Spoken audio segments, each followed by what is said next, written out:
Queria dar boas-vindas a todos. Sem mais delongas, vamos começar aqui a nossa conversa com a professora Sônia Penin. Muitos de vocês já escutaram ontem à noite, né? Muitos de nós já escutaram, mas hoje ela vai conversar conosco. Então, bem-vinda e a palavra é sua.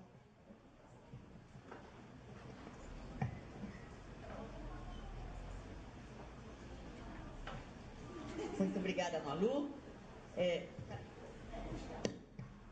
Obrigada. Então, bom dia a todos e a todas. Eu quero, em primeiro lugar, agradecer muito essa oportunidade, muito satisfatória mesmo, de vir aqui nesse momento importante do PIBID. Eu quero primeiro, então, cumprimentar a Universidade de Brasília pela realização desse programa. Vi aqui a pujança dele nessa universidade. Ele tem, todas as universidades têm, mas aqui tem um aspecto que eu acho muito importante, que está buscando uma articulação com todos os outros espaços em que a licenciatura e a formação de professores ocorrem. E essa é a questão, né? Como fazer de uma formação profissional um caminho que termine, né, com qualidade, seja para os professores da universidade, seja para os que estão dentro das escolas, da escola básica. Eu acho que o PIBID, ele propõe alguma coisa que foi muito discutida ao longo dessas décadas, em relação à valorização das licenciaturas e da formação de professores, que é o primeiro programa que faz alguma coisa que, para mim, onde eu discuti ontem um pouco isso, que é uma premissa para a melhoria da qualidade da educação básica e também da educação superior em consequência, que é um trabalho conjunto e próximo entre a instituição que forma inicialmente um profissional, são as universidades, e a instituição empregadora, digamos assim, da escola, dos sistemas de ensino, que são são o sistema municipal, estadual, etc., na rede pública principalmente, que são os empregadores desses alunos, dos estudantes que saem daqui. Quer dizer, quando nós entendemos ou aceitamos a premissa de que formação profissional hoje é um processo contínuo entre o momento da formação inicial na universidade e o momento de toda a profissionalização e o tempo de trabalho num determinado sistema de ensino, numa determinada escola, isso significa que é fundamental que as instituições envolvidas estejam juntas. Então, o PIBID dá essa oportunidade, é por isso que eu ponho muita fé nesse programa, porque é um programa que ajuda essa aproximação da universidade, da instituição formadora, a universidade, nós, professores e estudantes que estão sendo formados, e os professores, os que já estão lá, e que exatamente têm hoje a clara percepção do que ocorre, dos problemas antigos, dos problemas novos que acontecem e que são fundamentais para ser trabalhados aqui teoricamente, e seja no momento inicial, seja na formação continuada, né, que é feita lá na escola, pelos profissionais da escola, mas também em alguns momentos pelos profissionais da universidade que vão até a escola nesses momentos de formação continuada. Então, ou seja, premissa, não existe, né, é impossível conseguir qualidade, seja na universidade, seja no trabalho da educação básica, nas escolas, se não houver uma articulação. Um ajudando o outro. A universidade também vai perder muito se não tiver a realidade da escola básica para nós teorizarmos sobre. E a escola básica também não desenvolverá com o mesmo ímpeto, com a mesma força, se não tiver todos os aspectos e a metodologia, sobretudo a metodologia de pesquisação. Ou seja, aquela ideia de que Universidade é um lugar onde ensino, pesquisa e extensão são indissociáveis. E a pesquisa não é só a pesquisa de laboratório, também, existe a boa pesquisa de laboratório, mas o nosso laboratório é a vida, é a sala de aula, são as pessoas, né? Então, eu tenho que a cada momento, quer dizer, saindo da universidade, ser um professor pesquisador, porque tem um elemento ali que é novo. Eu sei todas as teorias da educação, eu sei uma série de trabalhos e de algumas de formas metodológicas de trabalhar determinados assuntos da minha área, mas uma coisa eu não sei de antemão, que alunos eu tenho, o que os alunos já sabem na minha matéria, o que eles sabem da vida e o que eles sabem dos próprios objetivos da educação básica. Isso eu só vou saber conversando e dialogando com eles. Bom, então isso é para dizer que eu parabenizo muito e entendo que nós podemos fazer desse vídeo, que é um programa, que eles têm uma substância intersticial, aí eu lembro dos biólogos, né? Que caminhe por todos os lugares onde a licenciatura se passa. Quer dizer, que esse objetivo, que essa proposta seja a proposta da formação de professores, ponto final, em qualquer circunstância. Na verdade, eu trouxe aqui algumas telas para serem mais pretextos para a nossa discussão. Como eu achei que era um colóquio, então eu estou entendendo que nós vamos discutir juntos algumas questões que vocês já viveram e algumas colocaram no papel, e acho que este é o ponto fundamental. Então eu vou falar alguma coisa um pouco como pretexto e eu deixo aberto, quer dizer, a cada momento levantem a mão, coloquem, questionem, eu acho que é esse o objetivo aqui, não é uma aula expositiva propriamente dita. Então, como nesse caráter de pretexto, né, lembrar que na verdade nós estamos falando aqui então de uma formação, vamos entender que formação de serviço para todos nós. É uma formação em serviço, uma formação continuada para quem vem da escola, né, dos profissionais que vêm da escola, os coordenadores, supervisores chamados, né, nesse programa, e é formação de serviço para todos nós, professores da universidade, assim como para os estudantes, né, que estão também no trabalho e fazem estágio na escola básica. Agora, nós fazemos isso, sejam professores aqui, sejam estudantes aqui, sejam os que estão da própria escola, nós estamos então numa situação, então, portanto, de formação continuada, né, todos nós, mas fazemos isso em determinadas instituições. Né? Então, de um lado a UNB, com seus professores e alunos, né, e do outro lado, as escolas, que eu entendi aqui, eu só quero saber, sistema estadual de ensino, quem é do sistema estadual de ensino? Levante a mão, só para eu saber o número, mais ou menos, no estadual. Tá. Hã? Distrital, desculpe. Daqui é distrital, a gente fala estadual, São Paulo. E do sistema municipal? Não tem, é só o estadual, só o distrital aqui. Tá bem. Então é distrital, então é de um sistema. E tem alguém de escola particular? Algum? Não. Então é mais público mesmo. Né? Tá bem.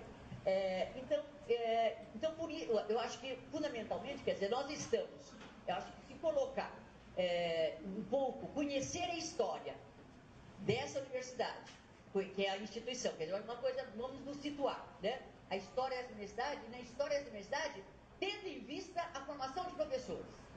Eu acho que tem hoje a mão um pouco essa história, como nasceu, quais foram os embates e tal. Eu acho que é importante até para a gente saber o momento que a gente está e a importância desse momento, as ações desse momento, qual o impacto, na verdade, histórico que ela pode ter e até para nós podermos também mais à frente, daqui a alguns anos ou meses, conforme seja os momentos de avaliação, um pouco saber, olha, o que realmente dessa melhoria ou das dificuldades ocorreram nesse tempo e o que realmente foi fruto do nosso trabalho. Eu acho que a gente se apossar da nossa história, do nosso trabalho, é uma coisa importante para nós e para o grupo todo e para todos que estão junto a nós. Quer dizer, então, eu acho que é o registro, a posse das próprias ações e o sentido histórico delas próprias. Né? Então, sabendo qual a história da instituição, como uma universidade, em Brasília tem uma linda história, a Universidade de Brasília, né? A UNB tem uma linda história, eu acho, para contar, assim como cada uma das outras universidades também tem. Né? Aqui eu pus USP, porque na verdade isso aqui também eu trabalhei nós fizemos isso no âmbito da própria USP. E aqui eu acabei utilizando algumas telas agora que eu vi que está a USP aqui, mas não é USP, aqui no caso é a UNB. Então nós estamos aqui nessa edição, é a UNB, que é a universidade da qual nós estamos falando.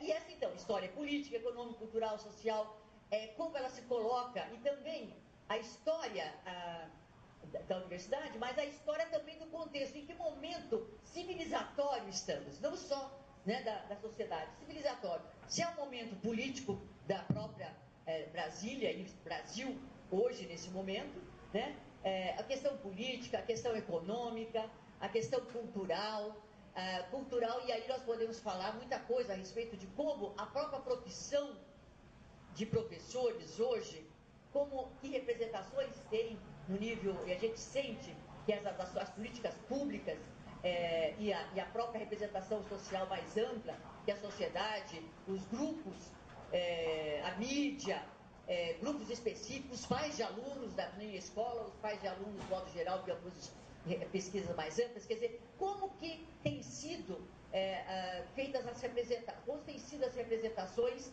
da formação de professores. Eu acho que estar alerta disso e trabalhar sobre isso é uma das questões para uma aprovação continuada.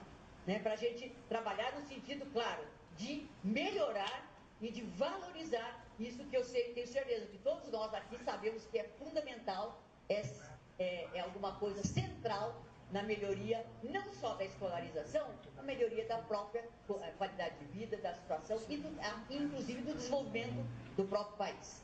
Né? Sabemos que a educação, eu acho que todos que estamos envolvidos com ela temos certeza desse caminho. Então, também ligar-se nesse local de cada escola, né? Local dessa universidade, e o Brasília como em específico, como é, né? E mundialmente. Então, essa questão onde foi falado por alguns quer dizer, de nós pensarmos hoje, por conta de toda essa revolução digital, nós temos o mundo aqui na tela do nosso computador e conseguimos fazer. Então, nós temos a comunicação, é alguma coisa que se espraiou de uma forma incrível, nós temos isso disponível. Então, ao mesmo tempo, nós temos o mundial e o local, e o que importa é como que um pode se melhorar e ter as referências importantes para melhorar. Quer dizer, o mundial é fundamental para nós, porque, olha, se Finlândia, Chile, Argentina, Singapura, porque deram saltos, Coreia do Sul, deram saltos em 10, 15 anos radical em educação, por que não nós, Brasil? Né? Então, acho que essa é um desafio para nós. O que nós podemos, nossa geração, a geração nova que está aí, como nós podemos fazer o caminhar, dar uns passinhos, porque a gente sabe que nós sozinhos não temos condições, mas nós temos ações que podemos levantar a mente. Então, esse mundial é fundamental para dar referência para nós, e essa referência nossa também é importante para localizar o próprio mundial. Então, os princípios, então a instituição e o contexto todo, para a gente pensar os princípios que norteiam essa instituição aqui e a rede de ensino lá. Então, a missão, visão institucional, acho que retomar, porque às vezes ficam palavras mortas, né? A missão, o que é mesmo? Eu quero uma série de coisas, eu quero professor assim, mas fica alguma coisa quase que burocrática.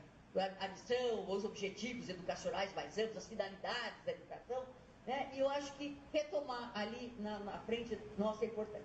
Então, a história da unidade e também a história de cada curso. Eu acho que cada curso de licenciatura tem uma história diferenciada. Né? O da biologia, da matemática, da música, etc. Quer dizer, qual é essa história, que momento dessa história tem e qual é a nossa visão? Quer dizer, somos visionários. Como jogar para frente a importância dessa área, tendo em vista os objetivos da escola básica, que não está formando profissionais, mas está formando cidadãos, onde estes conhecimentos são importantes para eu trabalhar a minha vida e as minhas circunstâncias. Então, é um pouco isso que eu acho fundamental em qualquer situação de... Agora, aqui eu pus princípios da USP, missão da USP, mas não era o caso. Na verdade, eu acho que aqui atualizada e qual que nós entendemos que é a missão da Universidade de Brasília, a visão que a Universidade de Brasília se coloca. Em geral, hoje, isso está ficando... A gente entra em algumas universidades e na entrada está lá, missão, visão. Né? Quer dizer, o que essa universidade pretende? Né? Quer dizer, o que ela tem como função social? A função social da universidade foi muito clara desde o nascimento da Universidade do Brasil. Aliás, desde o início das universidades, no século XII, com Bolonha, lá na Itália, né? Uma das primeiras universidades. Quer dizer, onde estava claro, a universidade deve justamente ter uma visão de futuro. Como deve ser, a civilização deve avançar, né? Em sentidos de conhecimentos e de melhoria de vida para toda uma humanidade. Nós estamos falando numa universidade de humanidade, nós nem estamos falando no local, até porque a universidade, nós temos pessoal local, mas a universidade pensa o mundo e a civilização.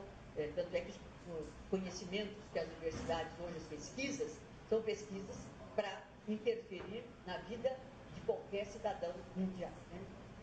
Então, acho que essa visão, e a mesma coisa para a secretaria. Qual é a grande finalidade, função social ou missão? Às vezes o nome muda, não importa se é missão ou que a secretaria tem como tal. Né? O que ela realmente entende que é sua função social, que é estabelecida pela própria sociedade, está isso das leis, desde a Constituição até as LDBs da vida, etc. Quer dizer, qual é essa... eu acho que esses são elementos importantes para a gente olhar. E, além, no caso das escolas,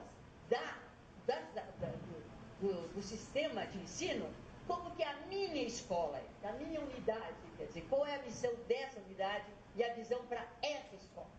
Né? Então, saber um pouco a história dessa escola e deixar ela aberta para todos que hoje moram lá, que estão lá, porque a escola, ela tinha acho que era o governador de São Paulo, Aricones, que dizia, olha, quando ele entregava uma escola nova, ele falou assim, olha, eu estou entregando a escola,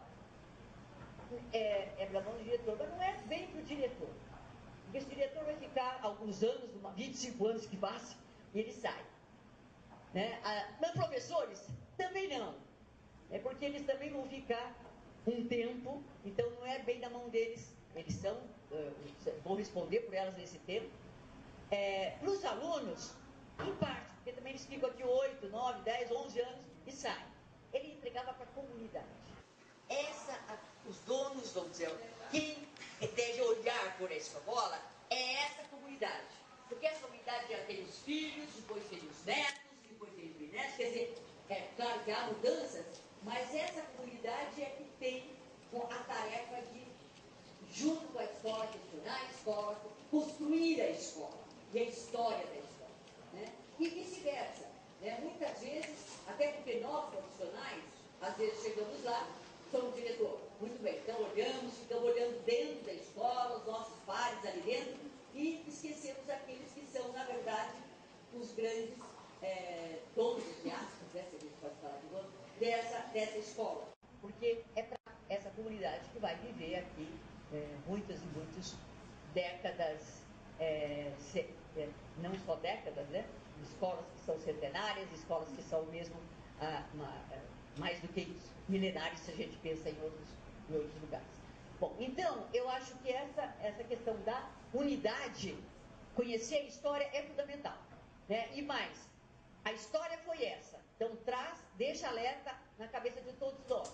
Assim como tem a identidade, nós perguntamos para os alunos a identidade deles, a história de vida deles, quando chega à escola, desde o pequenininho até os mais amplos, né? Contar um pouco a história para trazer e discutir, a mesma coisa com a escola. Cada unidade tem uma história e eu vou pegar essa escola num pedaço da história, da história dela. Né? Então, é importante que eu traga todos os momentos altos, os momentos difíceis que a escola passou, e isso que faz parte da memória e dessa história. E, mais ainda, muito bem, tendo em vista essa história, quer dizer, toda essa, que eu falava ontem, a gênese, lá, o começo de nascimento, o jeito que nasceu, por que nasceu? Muitas vezes foi por movimentos da própria comunidade querendo uma escola no lugar. Nos anos 70 isso acontecia muito, agora não sei quando acontece, que a própria comunidade faz manifestações, etc., junto ao governo, para que uma escola venha para lá, e a escola vem, quer dizer, como foi essa gênese dessa escola? Como ela foi construída, como ela foi conquistada? E depois, como ela foi conversando, né, com governos, com comunidade, com os próprios profissionais, etc. E hoje como ela está. E também, hoje, concretamente, como ela está em termos daquilo que ela pretende fazer, dos objetivos da escola básica. E aí, as avaliações, eu acho que todas as avaliações externas que nós estamos aí aos montes, elas podem ser um ponto de referência, né? Porque elas são muito quantitativas apenas. E no âmbito da escola, nós temos que fazer uma avaliação qualitativa, uma avaliação diagnóstica para trabalhar por metas de trabalho daqui para frente. Então, acho que esse conhecimento é um ponto de partida fundamental. E essa troca, por exemplo, tem uma escola vizinha, mas a gênese da A foi diferente daqui. O jeito da conquista foi diferente. Então, discutir isso e se estimular, ter as referências para isso é importante. Aliás, essa questão de referência, gente, eu acho que é das coisas mais importantes. Eu falei há pouco da referência mundial, a referência do meu vizinho, a referência, quer dizer, a busca de referências é importante para todos, né? Quando aqui, nesse projeto mesmo PIBID, os estudantes daqui vão para as escolas, estudantes que já entraram, passaram, por exemplo, por esse crivo do vestibular isso, às vezes, é uma referência tão importante para os alunos da escola pública que é fundamental. Sabe, olha, é de carne e osso esse aluno que entrou na UNB, é de carne e osso, é parecido comigo, e portanto eu posso também e devo trabalhar para tentar este vestibular, por exemplo. Lá em São Paulo, em relação à USP, há uma desvalorização pessoal da universidade incrível. Grande parte dos alunos do ensino médio, não é que eles não passam do vestibular, eles não se inscrevem no vestibular. E numa pesquisa que nós fizemos em muitos bairros, sobretudo na Zona Leste, quando a gente fez uma USP Leste, que foi um campus, não é um campus, mas uma unidade na USP da Zona Leste, que é uma zona enorme de São Paulo, do tamanho do Uruguai, 300 mil habitantes, né, e não tinha uma escola pública naquele momento, então nós fizemos uma área de lá. Até para discutir quais cursos que deveríamos colocar ali naquele tipo de campus da USP, a gente fez uma pesquisa grande com os alunos do ensino médio das escolas públicas dali. Ali, no caso do ensino médio, é sobretudo da escola do sistema estadual. O sistema municipal de São Paulo pega principalmente, tem 3 escolas de ensino médio, o restante é toda a escola do ensino fundamental. E os alunos, era impressionante, alguns diziam assim, USP, mas a USP, não dá, lá precisa você precisa de pistolão, né, para entrar. Então, eles achavam que precisava de pistolão para entrar na USP. Então, é um vestibular o mais neutro possível em relação a essas questões, né? Eu pensava também, mas a USP não se pode, eu jamais vou entrar, eu sou da escola pública, imagina que eu vou entrar, nem vou tentar. Quer dizer, então havia situações impressionantes das falas, né? E outros nem conheciam.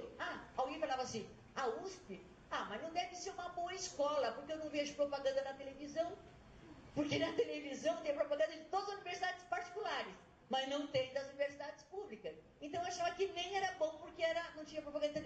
Então as respostas foram mais incríveis em relação à Universidade de São Paulo. Quer dizer, e que aqui eu não sei, certamente também, que a UNB é uma referência de qualidade, né? E certamente com outras tantas, eu não sei quais seriam as respostas dos alunos, mas de qualquer forma é importante que a gente tenha. E foi por conta um pouco disso que nós começamos lá no âmbito da universidade fazer um trabalho aí em parceria naquele momento, que depois se desfez, são essas coisas que acontecem, mas enfim, naquele momento, de alguns alunos da escola pública, de ficarem um tempo integral, um outro tempo na escola, e com isso os alunos da licenciatura trabalhar junto com os professores que organizavam o material para ser trabalhado, inclusive fizemos impressos alguns materiais, os professores fizeram, e com isso os professores da universidade trabalhavam os alunos, e eles iam dar aulas para os alunos do ensino médio no outro período que não no ensino médio da escola que eles estavam vivendo. Essa experiência depois, até eu tive a oportunidade de relatar, eu e a coordenadora escrevemos um artigo que saiu na revista Caderno de Pesquisa da Fundação Carlos Chagas, uma história dessa experiência. E na coleta depois de algumas verbalizações, né, dos alunos, tanto da escola pública quanto dos nossos licenciandos, foram muito interessantes. Os licenciandos disseram que foi a melhor a experiência de estágio que eles fizeram, que aprenderam muitíssimo porque eles tinham uma responsabilidade de longo prazo, né, com os mesmos grupos de alunos lá da escola básica, que eu acho que é um pouco semelhante ao PIBIT. Certo? Então, quer dizer, era uma experiência de longo prazo, então que eles podiam perceber os resultados da sua própria ação.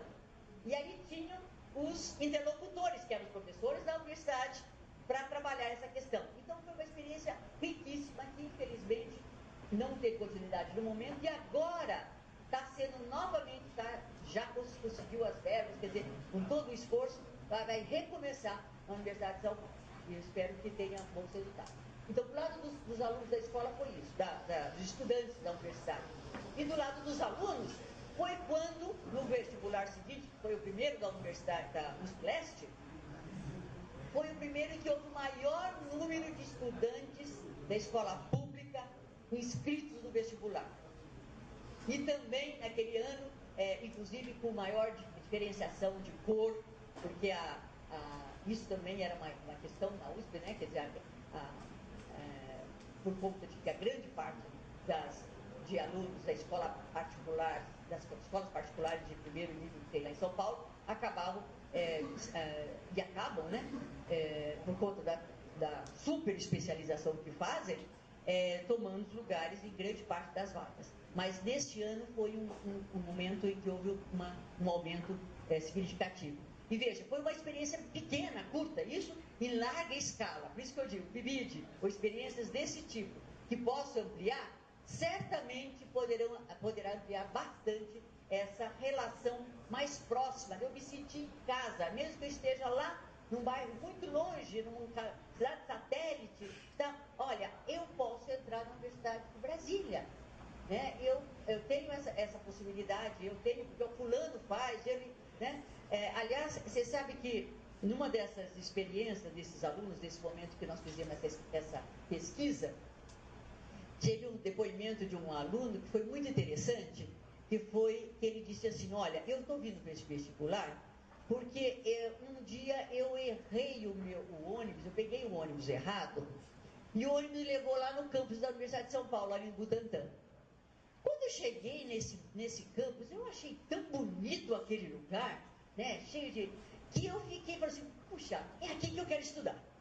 Né? E que a partir daí ele buscou e fez um cursinho comunitário, que tem algumas coisas assim, aqui, porque nas cidades ali próximas, por exemplo, Jandira, Os Ratos, muitos municípios fazem ali sim cursinhos comunitários. Né? Aí foi buscar e tal, e depois ele realmente conseguiu entrar, e no caso foi numa licenciatura. Então são coisas assim, ou seja, referências fazem diferença. Né? Aliás, aqui, a propósito, eu estou falando porque isso aqui, como era protesto, e as coisas vão aparecendo, mas podem me chamar a atenção. Mas sobre referências, eu lembro tem uma pesquisa que foi feita com os prêmios Nobel. Né? Queria-se saber o que levava alguém a chegar a conseguir ser prêmio Nobel, afinal de contas, né? Para alguém ter todo esse percurso que levava a isso. Eu sei que entrevistaram, foi uma das universidades americanas que fez, entrevistaram então vários prêmios Nobel, e aí tentaram ver cultura, país, onde fizeram a instituição que se formaram, etc. Cruzaram com todas as variáveis, fizeram todos os cruzamentos possíveis e não encontraram alguma coisa relevante que dissesse, olha, é isso daqui que leva alguém a ser prêmio Nobel. A não ser uma questão. Todo prêmio Nobel conheceu antes outro prêmio Nobel.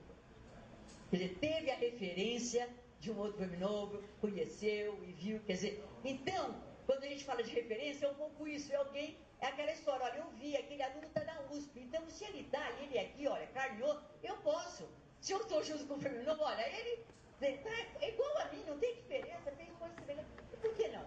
Né? Aliás, hoje eu queria até lembrar, eu li no Jornal Brasiliense antes de vir para cá lá no hotel, e teve uma feira, né, tecnológica que os alunos de ensino médio, né, do Brasil todo acabam indo, alguns, né, para...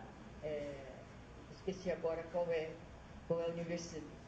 Bom, enfim, mas isso não é o primeiro, é a Intel, pela Intel. A Intel junta alunos que têm trabalhos já de pesquisa interessante do ensino médio. Né? Aliás, o pessoal de Química, cadê o Ricardo aqui? O pessoal de Química, você também? Então, o pessoal de parece que dos ganhadores eram alunos do ensino médio que tinham feito pesquisa sobre química, que era química, matemática também teve, quer dizer, então, era para estimular a pesquisa desde o ensino médio, pré-iniciação científica, né, chamado pré-iniciação científica. E todos os anos os brasileiros, parece que era até de Goiânia, aqui de uma escola pública de Goiânia, era até um dos ganhadores. E certamente, se ganharam ou não ganharam, mas o fato de estar lá, de estar junto com aqueles que estão ganhando, etc., isso faz diferença. Ou seja, estar junto, conhecer, trabalhar, conversar, faz diferença. Bom, então, um pouco é isso.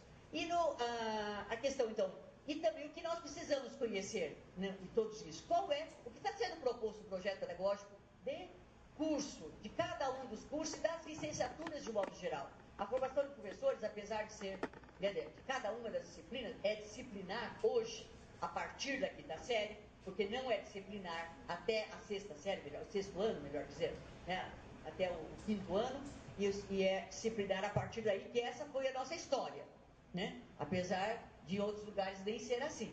Às vezes o professor, tem algumas escolas particulares, mesmo em São Paulo, tem professor único até o sexto, 7 anos, por exemplo. Depois que começa professores pelas disciplinas. Então há experiências diferentes em muitos lugares. Mas o projeto pedagógico é alguma coisa, porque ele tem que estar em consonância com a realidade. Né? E o currículo está ali presente, com certeza. Quer dizer, currículo é alguma coisa, datada, de uma análise de circunstâncias que nós fazemos e, portanto, que deve ser revisto continuamente. Né? Isso desde a questão dos objetivos até mesmo a questão dos conteúdos, especificamente em cada uma das disciplinas. Né? A questão da gestão, nós sabemos, a organização e funcionamento do curso na unidade também, quer dizer, existem diferenças, como isso ocorre. A questão da gestão dos cursos da ensino unidade, que eu sei que hoje nós estamos aqui com um grupo grande de coordenadores e que estão fazendo um esforço de articulação, e isso já é algo que eu já parabenizei. Porque às vezes a gestão, e hoje nós estamos vendo que as pesquisas mostram que a importância da gestão do curso, da gestão do ensino, é um fator fundamental, seja lá na escola básica, seja também dentro da universidade. Né? As avaliações do curso é fundamental. Que alunos, estudantes que nós temos aqui? De onde vem? Quer dizer, eu não sei, geralmente, lá na USP, o próprio vestibular já tem esses dados. A gente já tem um formulário socioeconômico dos alunos que preenchem, e por isso a gente tem pelo menos um perfil socioeconômico, uma série de coisas, curso por curso. Nós, professores, debruçamos um pouco sobre isso, até para ver as possibilidades de leitura, de estudos, etc., dos nossos alunos, conversamos sobre isso com eles e entre nós, é alguma coisa importante. Né? Quer dizer, o espaço, esses indicadores, perfil socioeconômico, cultural. Olha, nós fizemos agora um estudo de acompanhamento do estudante lá na Universidade de São Paulo, para ver também, teste SEBASIGA, quer dizer, para acompanhar um pouco até também a formação ampla, cultural dos alunos. Né? Porque a universidade tem essa tarefa, quer dizer, uma faculdade, por exemplo, que trabalha só licenciatura ou engenharia, é uma faculdade. Uma universidade ela tem um caráter diferente de uma faculdade ou de instituto, né? Porque ela está formando um cidadão do mundo, né? Que vá aqueles objetivos da universidade de pensar a universidade para frente. Aliás, na própria Idade Média, as universidades, antes de ir para direito, medicina, se tinha, você entrava pelas belas artes, né? Muitos dos colleges americanos também vão nessa direção, né? Primeiro a educação geral, filosofia, sociologia, política, ciências econômicas, etc., para depois o aluno até definir a sua área mais específica, né? Então é uma questão importante. Mas eu estava falando desse levantamento que nós fizemos dos estudantes. E aí vimos, quer dizer, porque veja, então, mesmo que eu estou lá na faculdade X, estudando biologia, ou estudando a licenciatura de biologia, que às vezes eu vou nessa faculdade, ou em outra unidade, ou 2 ou 3 unidades. A gente aqui certamente fica, cada um de vocês, está o tempo maior em 1 ou 2 ou 3 unidades no máximo aqui dentro dessa universidade. Agora, essa universidade tem tudo, né? Tem todo dia, certamente tem música, tem teatro, tem cinema, tem discussão, tem política, tem economia. E quanto que nós vivemos essa vida universitária?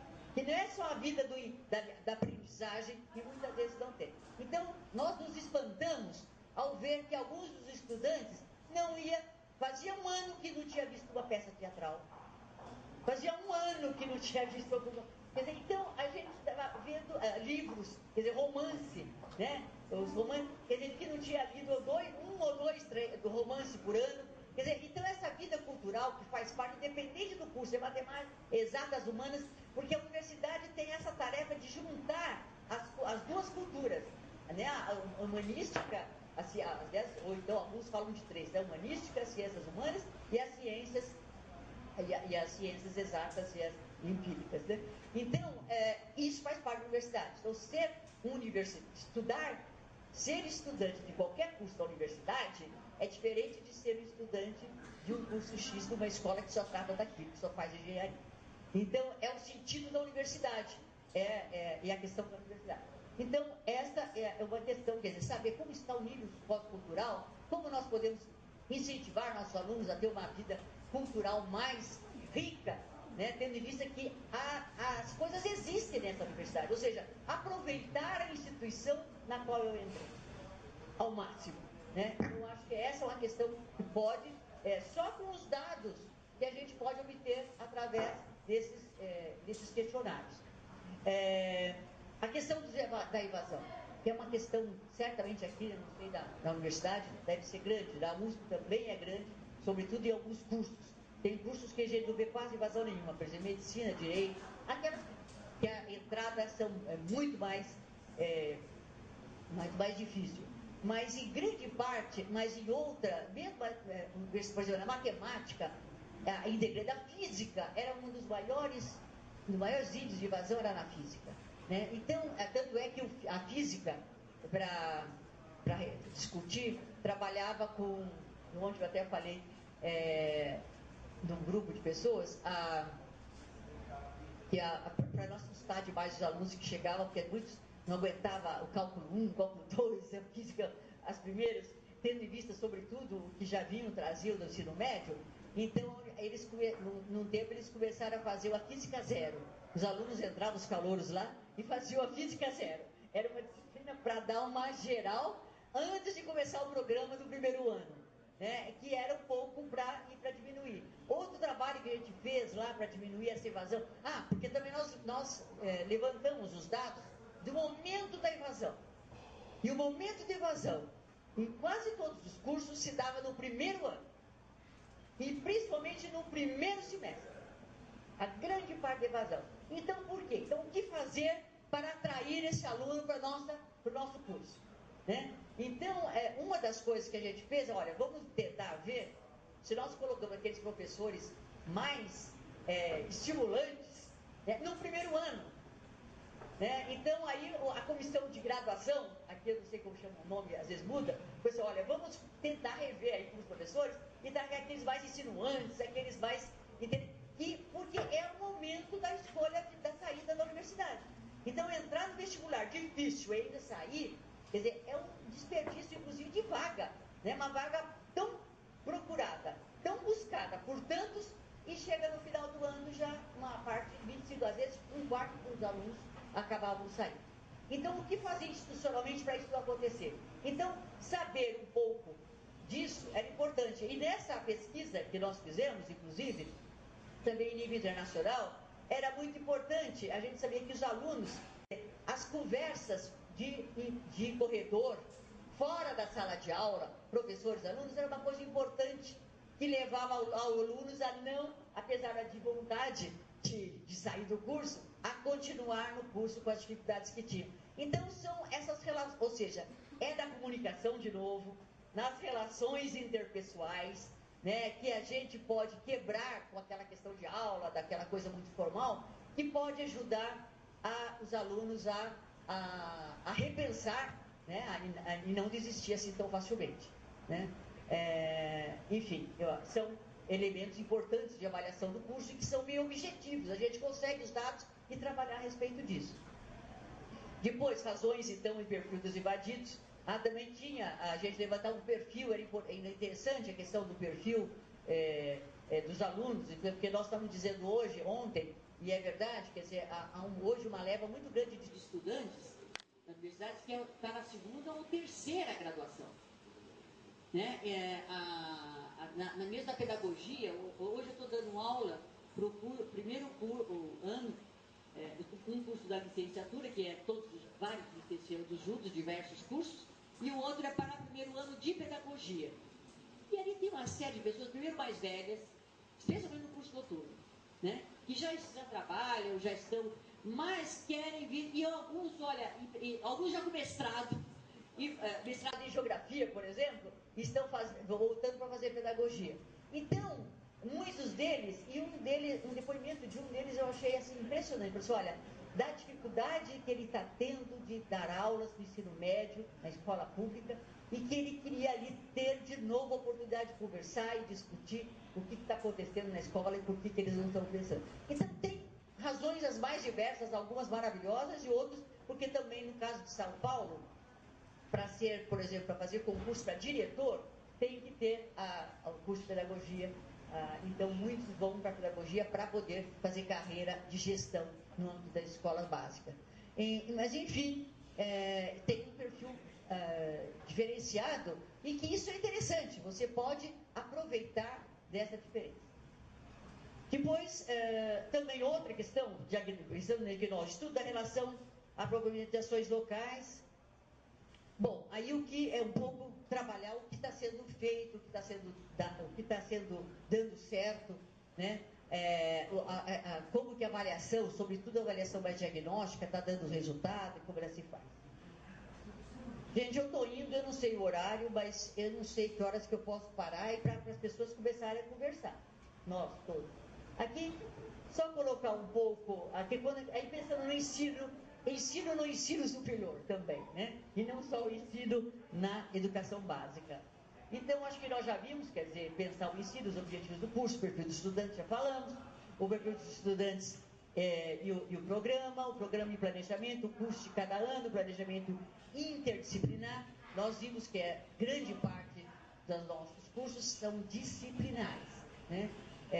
E a natureza da formação de professores, ou seja, da docência, ela por natureza é interdisciplinar. Eu estou juntando de um lado uma área de conhecimento e de outro outra área de conhecimento, que significa ensinar na educação básica estes conteúdos, né, dessa área de conhecimento. Então, de cara, temos duas áreas de conhecimento. Uma, digamos, a biologia, né? E de outra, o ensino de biologia, mas ensino de biologia para a educação básica, assim, para uma formação que é formação de cidadão, formação de pessoas que precisam daquelas questões e conteúdos, temas da educação, da biologia, para viver melhor, para ser um cidadão melhor, mais questionador, inclusive das questões que nós precisamos ainda nesse país. Aí também o programa e planejamento, quer dizer, então, como que esse planejamento interdisciplinar se faz. Eu acho que me parece que o DIVID também é um dos objetivos do vídeo, é isso mesmo, né? Conversar. Aqui nós estamos vendo várias áreas que em si mesmo já não são disciplinares. Cada licenciatura em si já é interdisciplinar, porque de um lado tem a área, então, que eu disse, e do outro lado tem a área da pedagogia, que é a área de conhecimento que trata das questões de método, das questões do aluno, das questões relacionadas ao próprio ensino, né? Então, dessas duas se pensa cada uma das disciplinas. E dessas duas se pensa, conversa com todas as outras, a formação do profissional para a educação básica da Universidade de Brasília, aqui do CARS.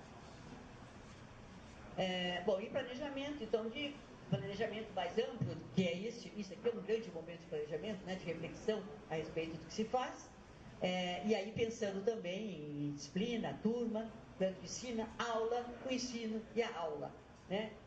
Então, aqui, rapidamente, para entrar em alguma coisa mais específica, então, lembrando que aula, e aí, claro que a aula é um conhecimento que começa antes. Eu preparo um curso, um programa inteiro, eu relacionando tempo de aula, quantas aulas, etc., já organizo a priori, mas depois eu venho ter o contato com o aluno, muitas vezes. E aí, todo esse planejamento certamente é repensado a partir do aluno que eu tenho. Fala. Você ser aluno de uma escola pública e entrar na USP. Inclusive, eu tinha colegas da Zona Leste que viviam da Zona Leste, pela Marginal, e conseguiam chegar na USP, né, no horário da aula. Então, isso me fez pensar essa questão como a educação básica, de certa forma, ela foi perdendo. Porque eu sou da geração de 80. Então, em 80 já se falava que a escola pública estava fraquinha, né? Mas a gente ainda entrava na USP, entendeu? E era uma coisa assim, as pessoas não viam problema de estar na USP. E eu lembro que no período que eu estava, tinha uma questão de um pertencimento. Não importava se você fazia poli, ou se você fazia pedagogia, ou você fazia artes cênicas. Você era um espião. Tinha uma coisa assim. E aí, lendo jornal, essa coisa, a gente começa a ver essa questão. Por exemplo, eu estava vendo outro dia na Folha que houve um decréscimo da entrada de alunos da rede pública na USP. Né? Então, essa questão da escola, de certa forma, básica, não está formando os alunos para poder terem expectativas. Então, professora, só um minutinho. Professora Clarice, coordenadora da Artes Cênicas, eu só queria pedir que vocês se apresentassem, se fizessem uma intervenção. Tá bom? Clarice das Artes Cênicas e o Padre Laeca, que acabou de falar. Então, olha, isso que você está falando é muito interessante, porque realmente daí que vai a história fundamental. Eu estudei só em escola pública, nos anos 60.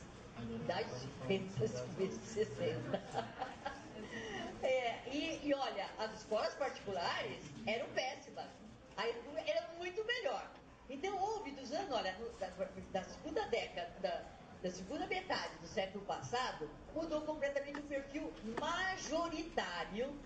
Mas veja, por um lado muito importante, porque houve o acesso à educação básica para toda a classe de baixa renda. Então, em termos qualitativos, até eu digo, o Brasil deu um salto de qualidade quando pôs todo mundo na escola básica. Foi um salto de qualidade da educação básica. Agora, o que ocorreu é que nós, professores e todos os professores que estão, acabamos lidando com mais dificuldade com esse perfil novo do aluno. Uma coisa é o perfil do aluno que tem em casa uma biblioteca enorme, que o pai faz isso, conversa assim, que leva aqui, que viaja não sei para onde. E outra coisa é que o aspecto de referências culturais muitas vezes não tem. E aonde? E a escola é que deveria e precisa, né, dar essas referências das diferentes formas. Então mudou muito. E aí começou a diferenciar. E por outro lado, a escola particular começou também a se diferenciar, porque muita gente queria sair, porque como a classe, digamos, trabalhadora veio para a escola pública, muita gente começou a tirar seus alunos da escola pública para escolas particulares. Então esse movimento houve, né? E agora aqui, eu vou trazer aqui uma questão que eu coloquei ontem à noite, que a gente nunca, ao discutir, fala assim, escola pública privada, não é só a questão do aluno. Claro que o aluno que nós temos que ver o perfil dele e trabalhar com o que nós podemos entender que seja um enriquecimento de experiências. Né? Mas existe um fator objetivo que leva muitas escolas particulares a ser melhor que eu vou falar de um só que eu falava hoje à noite, que era a questão seguinte: a permanência de professores por um longo tempo na escola, em uma mesma escola. Nós precisamos, uma escola para dar certo, e as escolas particulares são assim, ela tem o mesmo diretor, uma equipe de professores que ficam 10, 20 anos ali dentro e que vão acompanhando a sua história e caminhando nessa direção. O que acontece com a escola pública? Há uma rotatividade imensa em cada escola. Projeto pedagógico feito por um grupo não é o projeto pedagógico, não é o mesmo grupo que vai implantar, que vai trabalhar. Ontem eu contei de uma pesquisa que eu fiz, né, 10 anos depois, para uma das escolas que eu tinha feito 10 anos depois, e que não tinha um profissional 10 anos depois da mesma escola. Então, quer dizer, e a gente sabe hoje que acompanhar a história, trabalhar e caminhar em cima dos problemas daquela escola, ou seja, cada escola é singular, aquela comunidade é singular. Eu preciso trabalhar, eu preciso entrar em contato com aquela escola. E se eu for professor de passagem, porque eu também não fico, em geral, muitas vezes o professor vem, dá aula e vai embora. Então ele não conhece também a comunidade. O professor da escola particular conhece. E vai lá no evento de domingo, do evento do sábado, está lá a cada momento. Então tem um fator que é permanência na escola, que é um fator objetivo. Eu não estou falando nem que tipo de alunos são. Um fator objetivo que leva necessariamente a uma melhoria de uma escola onde tem um grupo que fica ali e que se desafia, e que se trabalha e que percebe os resultados do seu trabalho. Então, essa é uma questão que eu acho que a escola pública precisa trabalhar, não no sentido de punir as possibilidades, porque veja, que se saia alguns alunos, professores, mas uma escola com 50 professores, nenhum ficar depois de 10 anos, é muito complicado. Tá. Políticas.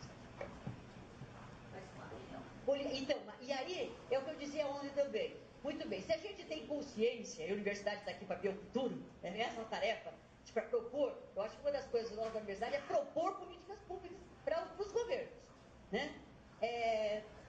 E claro, isso aí nós não vamos fazer sozinhos, nós vamos fazer junto com a secretaria, o sistema, junto com o sindicato de professores, porque também alguém vai dizer, olha, mas é um direito de eu pedir saída daqui para outro lugar. Enfim, mas quem sabe, vamos pensar juntos, já que sabemos que este é um fator que leva a não ajudar a qualidade da escola, o que fazer, não para prejudicar, mas para uma política pública para frente. Lá em São Paulo tinha os professores que tinham um acréscimo no seu salário, quando permaneciam mais tempo, das escolas de periferia, isso para ver. Mas não sei, quer dizer, alguma coisa nós precisamos pensar, porque é um fato de que a saída de todos deixa a escola sem, o que eu falei da outra escola, ninguém sabia da história da escola, de fatos importantes que tinham acontecido ou seja, a memória da escola foi para baixo, a identidade da escola acabou. Então, mesmo perder a identidade da escola é como nós, quer dizer, se a gente perde a nossa identidade, nós acabamos, nós não podemos deixar uma escola perder a sua identidade e a sua história. Então, é uma questão que precisa de políticas públicas. E aí eu digo, e para nós todos, né? Então, são ações que nós precisamos fazer. Tem algumas ações que nós aqui, nessa conversa, temos governabilidade para mudar muita coisa. Né? Outras, nós vamos precisar das secretarias, então, nós precisamos demandar para lá. Né, demandar alguma coisa nessa direção. Olha, as pesquisas estão mostrando isso. E aquela história das pesquisas da universidade ajudarem a melhoria das políticas públicas. Eu acho que a gente faz pouco ainda isso na universidade, é isso que eu quero dizer. E que a gente é uma tarefa da universidade por conta da função social que a universidade tem. Né, que é pensar e ajudar a pensar a sociedade de amanhã. Bom, e aí voltando lá agora da aula, né, que é o nosso pedaço mais minúsculo de trabalho, né, nós temos o lado social, o lado mas nós temos um lado que é nós com nossos alunos, né? E nessa questão aí entra a importância dessa conversa, desse diálogo formal, mas também informal. Isso certamente ajuda bastante. Um momento, a entrada num trabalho como esse ali, que leva todos nós a desvestir um pouquinho da formalidade, certamente ajuda. Eu acho que professores que fazem isso, né, independente de ser professor de educação física, né, professor? Quer dizer, todo professor fazer uma dinâmica de grupo que ajuda, e a classe a dar isso é alguma coisa que alguns fazem, mas ainda pouco. Às vezes a gente tem até fica meio sem graça de fazer, às vezes, alguns de nós. E aí é só fazendo mesmo que a gente consegue, né? Bom, enfim.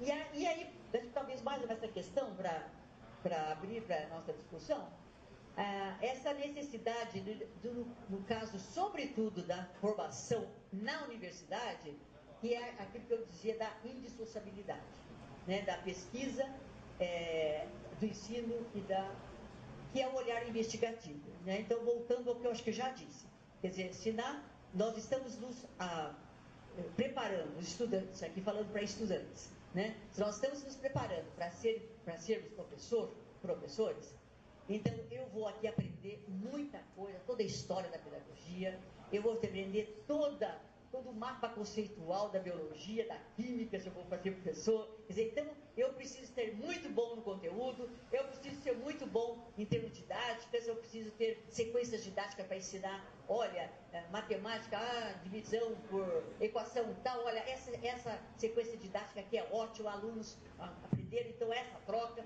Então, isso nós temos condições de aprender bem dentro da universidade. Agora, tem um dos fatores, um dos elementos dessa equação de boa qualidade do professor, quer dizer, então, entender do conteúdo é fundamental, entender os métodos e da forma é fundamental, mas tem um que eu não vou aprender aqui de forma alguma, a não ser nos estágios e nos estágios de boa qualidade, que é como conhecer esse elemento aluno, e aluno em classe, porque também tem um clima de sala de aula, que não é o aluno específico, mas é o clima da sala que eu preciso sacar, entender e trabalhar sobre esse clima. E que daí que eu posso pensar em estratégias como, por exemplo, essas aí que a gente fez hoje aqui dentro. Quer dizer, para melhorar o clima da sala de aula, o trabalho. Quer dizer, então são estratégias que não tem nada a ver, às vezes, especificamente. Eu posso até algumas delas aprender aqui, mas entender que aluno é este, o que eles já sabem, como eles sabem, como que eles têm trabalhado com aqueles assuntos ligados à minha disciplina, que eles sabem, eu só posso fazer isso se eu tiver um espírito investigativo junto a eles. Ou seja, a questão da pesquisa. Quer dizer, então, o professor, eu preciso saber como pesquisar e identificar melhor os alunos que eu tenho e a classe que eu tenho de modo geral, ou os grupos dentro dessa classe que eu tenho de modo geral. Agora, isso ou seja, é alguma coisa nova em cada situação, em cada classe que eu dou aula, né? E isso sozinho é difícil. Muitas vezes os professores dão aula em 10 salas. Quer dizer, então é um trabalho que tem que ser um trabalho mesmo com a escola, né?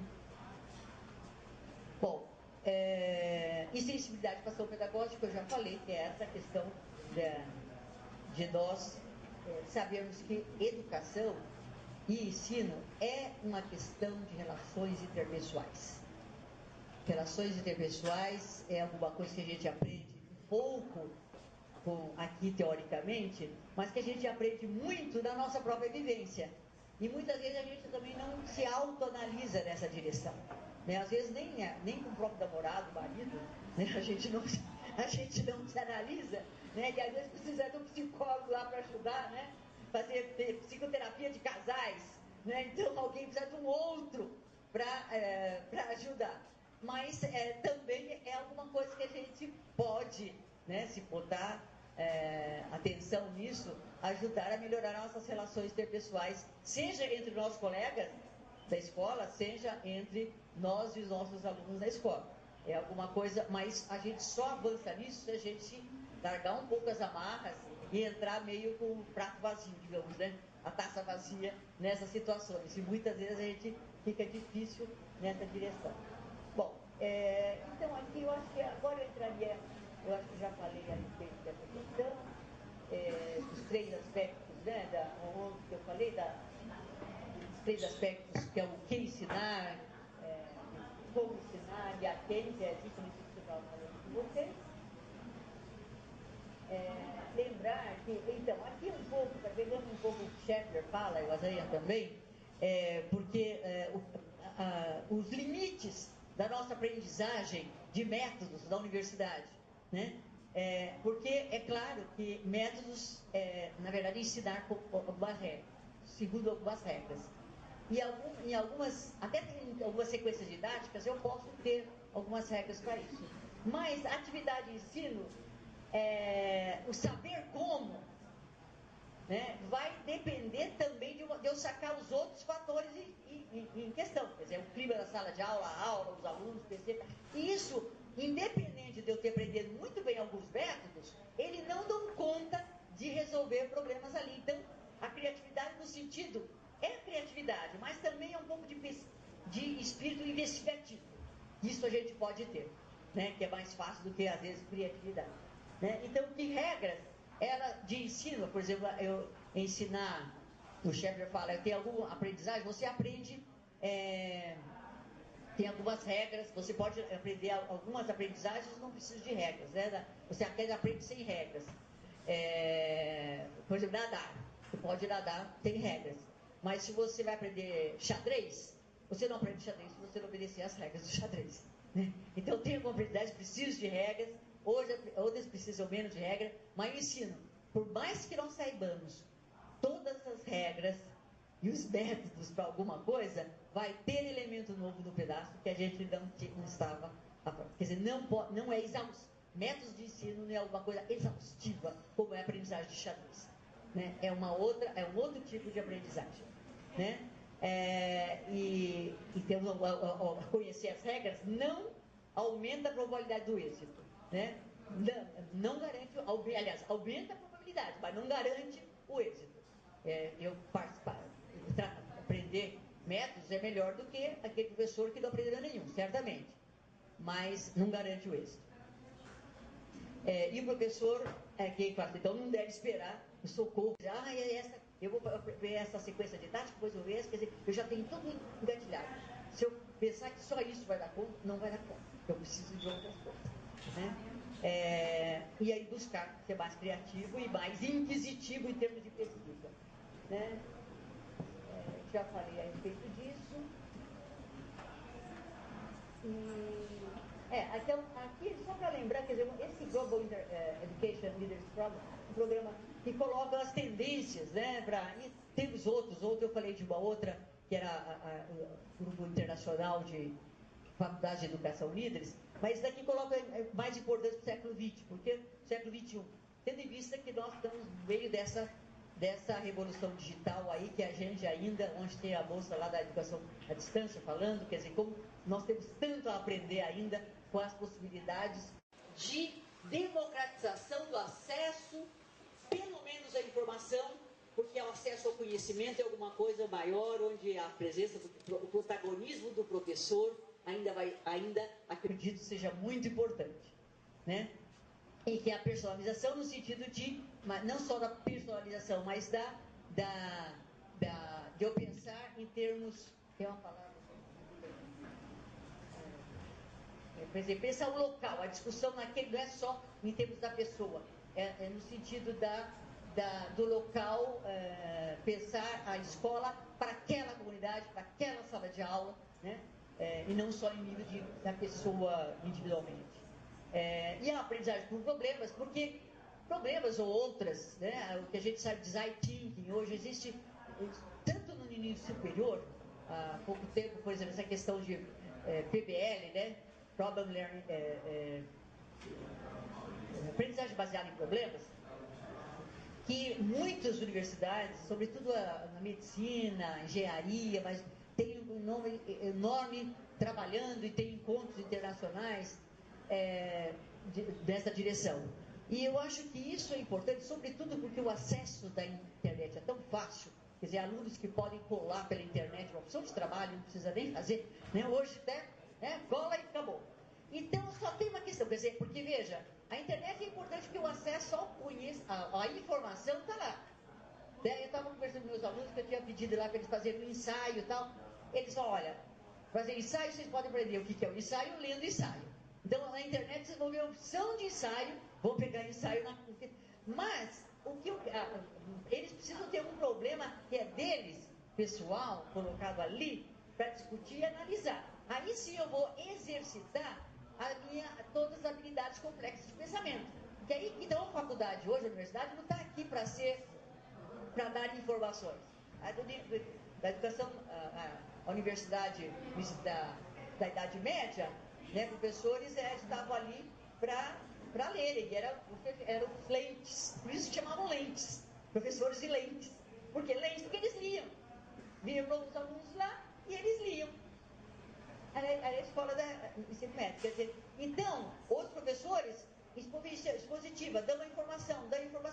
Agora, essa informação, e certamente aulas expositivas organizativas, panorâmicas, são importantes. Mas, para dar acesso à informação, hoje está perdendo um pouco de sentido.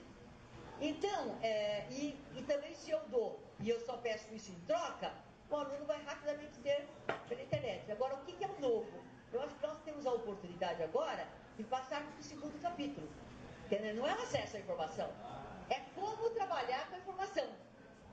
E vou trabalhar com a informação para quê? Para resolver o problema, para uma questão. E aí não tem jeito, aí não dá para eu colar. Porque eu posso colar a informação que está lá dentro, mas a resposta do problema, eu que tenho que elaborar, eu que tenho que trabalhar. Então, quem sabe, nos ajude a mudar a qualidade, pelo menos do que nós estamos solicitando do aluno em termos das suas possibilidades mentais. Né? Não só, é claro que a informação é importante. Até hoje ela resolveu o problema, mas agora ela sozinha não dá conta. Até porque tem de jeito mais fácil de fazer. Então, aí fala, talvez baseado em problemas ou outros tantos, né? E avaliação por performance também, em termos de realização. Né? Então, um pouco terminando. Quer dizer, docência, então, supõe a superação da disciplinaridade, quer dizer, pelo menos a disciplinaridade das duas áreas, biologia física e pedagogia, essa é uma interdisciplinaridade, portanto, é uma outra área de conhecimento. É uma área onde eu articulo minimamente essas duas áreas de conhecimentos academicamente organizados. A docência, independente do curso, então, porque, por conta disso que eu já falei, porque a docência tem necessariamente esse aspecto de transdisciplinar. É de natureza transdisciplinar. Há que se transitar entre biologia e pedagogia.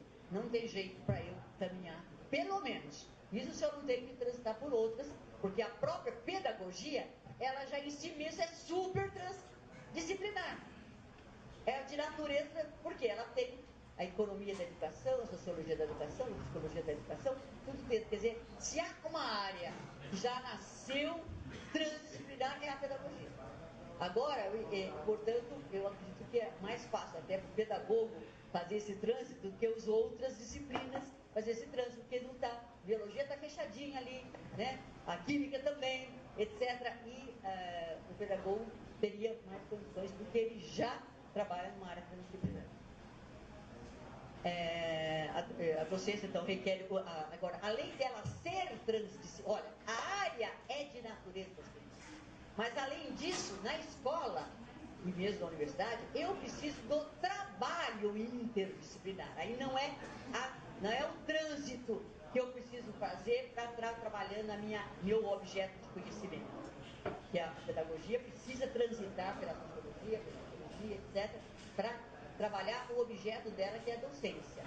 Né? Então, essa é uma questão. Agora, mas para trabalhar as questões do ensino para esses alunos, para essa escola, para essa situação, aí eu preciso de uma outra coisa, que não é a transdisciplinaridade da área, é o trabalho interdisciplinar. Eu com o outro, eu professor de química, eu professor de matemática, eu professor de geografia, eu professor de... Aí é o trabalho da escola, que aí é uma outra questão, né? E isso tendo em vista que todo objeto que é trabalhado, pelo menos no âmbito da escola básica, não da ensino superior, que já vai trabalhar em cima de objetos de pesquisa, etc., bem estabelecidos, mas as questões que se trazem, que são colocadas na educação básica, são questões da vida, né? Sei lá, a questão da água limpa, algumas coisas assim, que ela em si mesma não é disciplinar, né? Ou seja, esse objeto, aí sim, quer dizer, é um fenômeno da natureza, ou da situação, e grande parte dos fenômenos são multidisciplinares. Então, eles vão necessitar, e hoje a gente percebe, a pesquisa, por exemplo, a questão da água, ambiente, quantas disciplinas diferentes que vão trabalhar, porque é uma questão, o objeto é multidisciplinar em si mesmo. O fenômeno é multidisciplinar em si mesmo. Então, veja, por um lado nós temos então a multidisciplinaridade do objeto, nós temos, por outro lado, a transdisciplinaridade das áreas de conhecimento, e nós temos fundamentalmente o trabalho que se faz aqui ou lá na escola, que é o trabalho, eu junto com o outro, de diferente, que é interdisciplinar.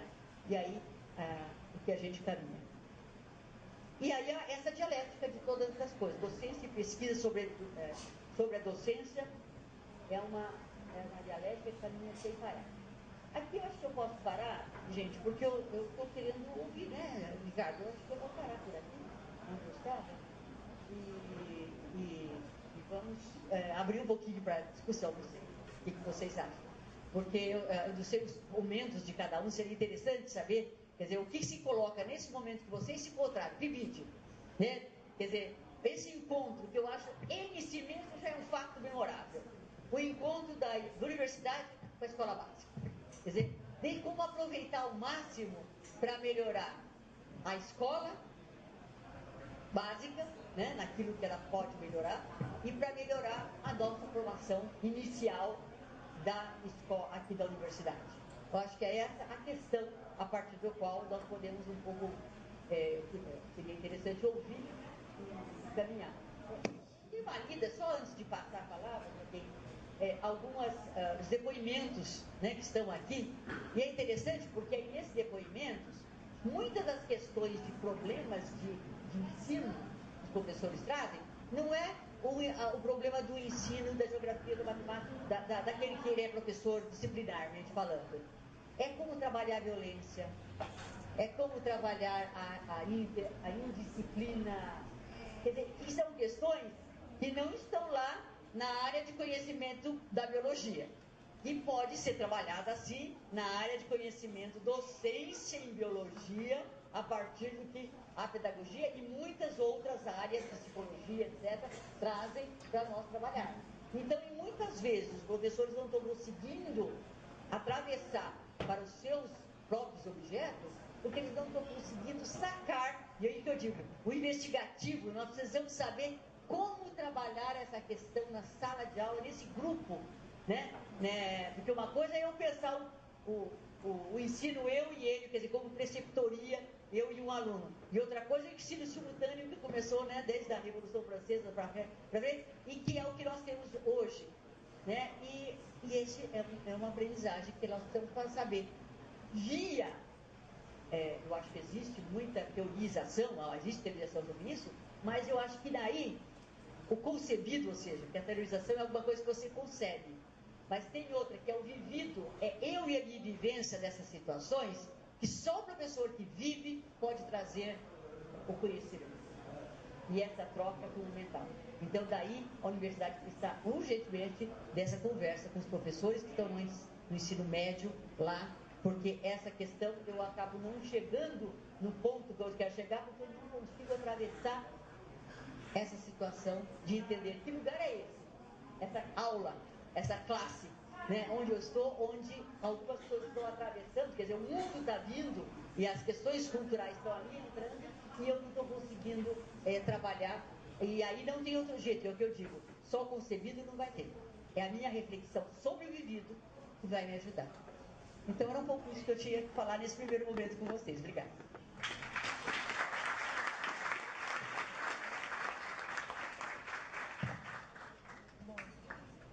Obrigada, professora.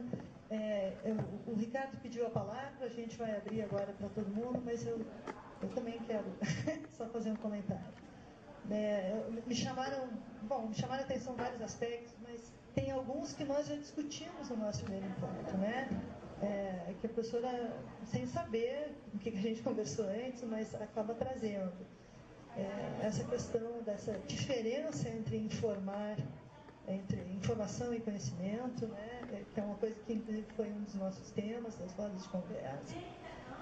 Mas, assim, principalmente agora, ao final, me chama a atenção, né, isso que a gente não pode esquecer. A gente está aqui aprendendo também na universidade, nessa convivência dos professores, supervisores e com as escolas. E essa é uma perspectiva que eu acho que o PIBID traz de grande novidade, né? Pelo menos conceitualmente, eu tenho certeza que no PIBID da UNB, sim, né? Que é a universidade chegar na escola não para ensinar, também para ensinar, é claro, né? Mas não para ensinar, mas nessa perspectiva de troca e de aprendizagem mesmo, né? Então, acho que essa é uma diferença, né, que a gente tem. O Ricardo pediu a palavra, acho que ele vai fazer uma propaganda aqui, ele agora está obcecado por isso, e depois a gente abre a palavra. Bom dia a todos de novo aí. Porque a gente estava conversando com a professora Sônia Penin, eu e a professora Joyce, a gente trabalha com o livro dela aqui em estágio há muitos anos, na licenciatura em Química, e como eu não sei se todos aqui trabalham, imagino que não, eu queria aproveitar, já que a professora comentou que, por sua vez, que havia sido lançada uma segunda edição do livro. Nós ainda estamos trabalhando com a primeira há muito tempo. Aí eu descobri aqui na Rita, aqui do lado, né? Então, vou aproveitar e fazer aqui um marketing aqui do livro, porque ele é muito importante para nós, pelo menos lá na Química. Então, é Cotidiano e Escola, a obra em construção. Tem uma segunda edição, esse livro aqui tem uma apresentação aqui na orelha, que é o que eu gostaria de ler rapidamente. Por quê?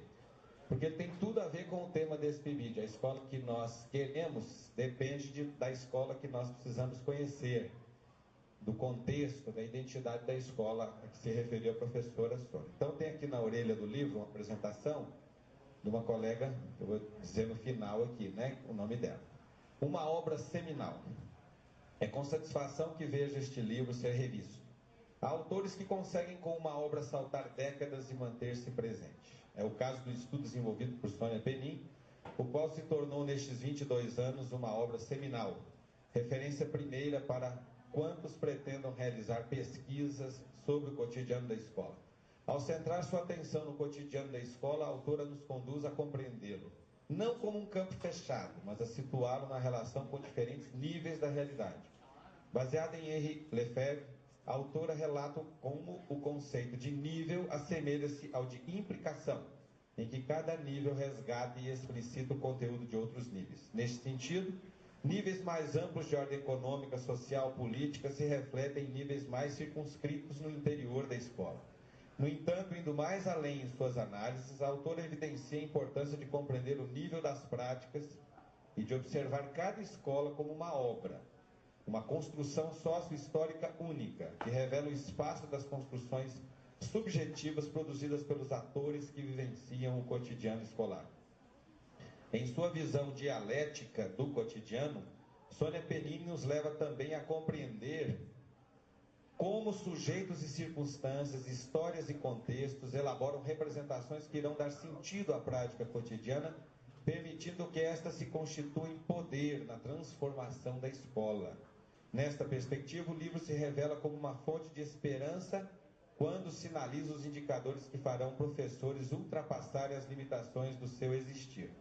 Finalmente, vale a pena ainda ressaltar que o livro oferece essa imensa possibilidade de compreender a complexidade do cotidiano escolar de uma forma simples, em uma linguagem clara, permitindo que o leitor, a leitora acompanhe a trajetória da pesquisa e reflita sobre suas descobertas. O texto escrito consegue estabelecer uma relação direta com a leitora, com o leitor, que facilita a comunicação e prende nossa atenção do início ao final do livro. Aprendi muito com a releitura do livro. Aprendi coisas novas que não consegui perceber há 12 anos. Esta é uma característica básica de um livro seminal, que a cada nova leitura lança sementes para novas compreensões e nos coloca frente a novos desafios. Recomendo-o a diretores, professores de escolas, gestores educacionais de diferentes níveis do ensino e alunos de graduação e pós-graduação na área de educação. Clarilza Prado de Souza, professora da PUC São Paulo, pesquisadora da Fundação Carlos Chagas. Então, nós falamos ontem no outro evento das escolas Alfa, Beta, Gama e Delta, da professora Sônia, na brincadeira, porque ela trata aqui, são 4 escolas que ela acompanha, e ela citou aqui na apresentação que uma delas perdeu a identidade porque ela volta 10 anos depois e não há mais professor algum daquele tempo, nenhum gestor, ninguém. Como é que nós queremos uma educação sem vínculos? Não há como fazer isso, nós precisamos ter vínculos. E os vínculos fundamentais da docência começam com a identidade, com a ação docente. Então, eu fico feliz quando eu consigo fazer com que um pibidiano deixe a licenciatura e vá ser feliz, quando ele descobre que ele não quer docência. E fico triste quando as pessoas insistem em fazer o curso até o fim, porque esse diploma é importante para fazer um concurso. E depois que fazem o concurso, inventam uma infeliz ideia de fazer um terceiro turno, como um bico na escola, e implantar uma desgraça que se arrasta por anos, espalhando a centenas de pessoas a sua infelicidade. Então, o professor que ama o que faz, ele muda a escola que nós queremos, ela só pode vir com amor à profissão. E o amor pressupõe aí, no nosso caso, por ser a profissão mais importante que existe no universo, não só nesse planeta, ela exige competência técnica, a que o Paulo Freire se referiu, quer dizer, nós precisamos nos capacitar. E levando as coisas para a barriga, para terminar e ter um diploma que permita a gente concorrer a um carimbador do judiciário que vai ganhar 10 vezes mais que o professor, não é exatamente um sonho de consumo de nós que estamos do lado de cá, investindo nosso tempo na formação de professores. Então, vocês, ontem o Glauco fez uma observação importantíssima da peculiaridade dessa experiência, como ela é importante, é fundamental para a nossa formação. Nós, na nossa formação, né, eu, especialmente alguns que foram meus colegas lá de trás, nós não tivemos essa oportunidade. A nossa visão era extremamente restrita. O 3 em 1 era um negócio assim, extremamente claro para nós. Fazia a nossa base lá onde tinha o conhecimento específico, depois fazia umas coisinhas na educação, umas coisinhas na psicologia para poder receber o título. A visão muito fragmentada das coisas, a falta dessa interação que a gente está vendo aqui nessa discussão de professores de diferentes disciplinas. Então, gente, eu sei que todos nós, sem exceção, nunca damos o devido valor àquilo que nós temos diante de nós. Mas valorizem vocês que estão aí, os licenciados do PIBID, porque ele é um espaço, gente. Vocês não calculam o privilégio que é isso. Vocês entrarem na dinâmica da escola, conviverem com professores especiais, porque os supervisores de vocês são especiais, não são qualquer professor ou professor escolhido aleatoriamente. São pessoas que têm na veia essa vontade de mudar a escola para que ela seja a escola que nós queremos. Nunca teremos a escola que queremos do jeito que queremos. Ainda bem, porque nós não sabemos nem direito o que queremos às vezes, e o que queremos nem sempre é o melhor. Mas se nós estivermos juntos construindo este sonho, nós vamos ter pelo menos uma coisa fundamental, que é a alegria de fazer o que a gente gosta e a felicidade de saber que a gente fez tudo que pôde para mudar uma coisa, mesmo que ela não tenha mudado como a gente gostaria. Mas a certeza de que nós transferimos a paixão, a alegria, o amor pela docência, pela educação aos alunos lá da escola, isso aí é fundamental, porque amanhã, onde quer que eles estejam, eles vão lembrar do professor, da professora, como alguém fundamental para a sociedade. A desvalorização do professor começa, infelizmente, pelo professor. Muito obrigado.